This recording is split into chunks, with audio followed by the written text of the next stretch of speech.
Yo, what up everybody, it's the boy Mr. 300 and I'm back again with another video. And today I want to share with you guys what's my top 5 gaming controllers are.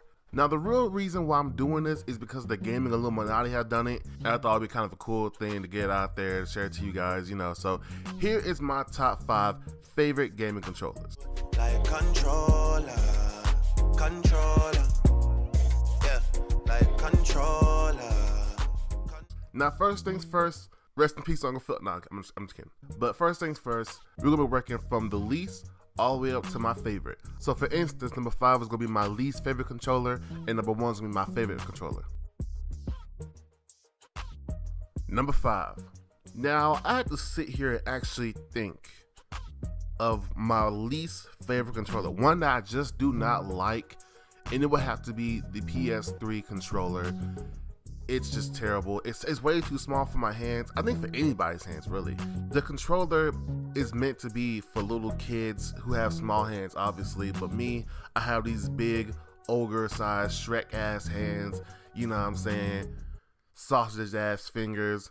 I'm trying to push the X button, but somehow I pause the damn game. You know, it's really annoying, and plus I didn't like the triggers on it. I feel like it was gonna break really easily. Some of it would get stuck a lot. I just didn't like it. It wasn't my favorite at all. I can't deal with it. And just to keep it funky, I will go out and pay for a third-party company to get a controller than to play with the Sony's PS3 controller, because it's just not full of real nigga. You know what I'm saying? The analog sticks is pretty bad now thinking about it. The material will rub off and you will get to where you have the actual analog stick with the little rubber thing on it. It's where you sprinting on Call of Duty, and you know what I'm saying? You will end up getting your thumb amputated because you're trying to sprint and dodge bullets on Call of Duty. I mean, it's just not worth it for a real nigga.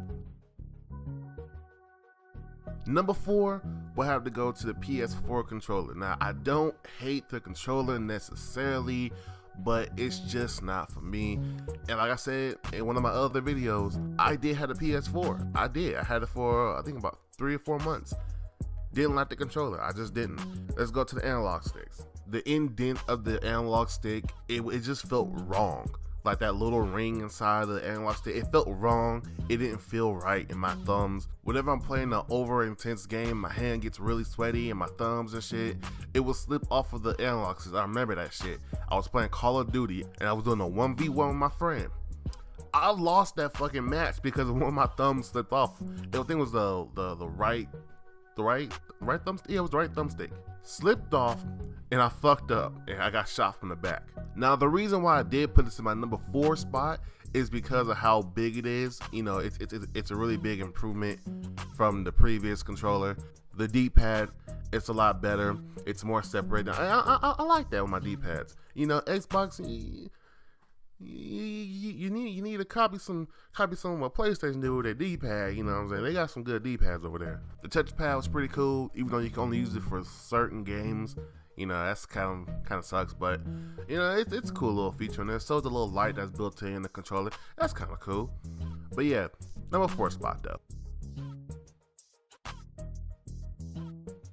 Now number 3 spot is going to surprise you guys a little bit. I actually put the Duke controller. Yes, the first actual model of the original Xbox controller on the number 3 spot. Cause everybody's sitting there talking shit about it, how, oh, it's so big, oh, it's so wide, it looked like a spaceship. Well, I kind of like it. The analog sticks are not that bad. It has the traditional start and select button at the bottom middle of the controller. Triggers feel nice. It actually feels nice in your hand. Like where your hands is placed at, it's actually pretty comfortable. I played it for a little while. I played Def Jam. It feels good. It feels good. Yes, it is big. I will say that. But to me, it felt like the Sega Dreamcast. You remember those Sega Dreamcast controllers that was really big? That's what kind of felt like to me when I had a Duke controller in my hand. It felt nice. It never felt like it was way too big and I gotta stretch my thumb all the way over just to hit one of the buttons or just to look around with the right analog stick. It felt nice, but I will have to say this about it. It was way too damn big. That big ass Xbox logo in the middle was ridiculous. So that's the reason why I got number 3 spot, not number 2 or 1. The number 2 spot, I have to give it to GameCube and their controller, man. It looks weird as hell, but it feels so right. It's kind of like watching hentai You know, it looks kind of weird, but yet it feels so right. Now, this is the first time I've seen Nintendo do their triggers really weird.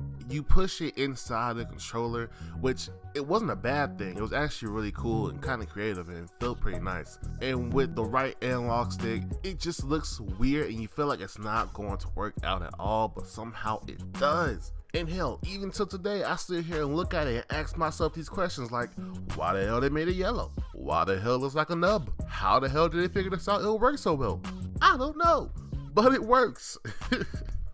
Now, before we get to the #1 spot, here's some honorable mentions. How do I say goodbye to what we had?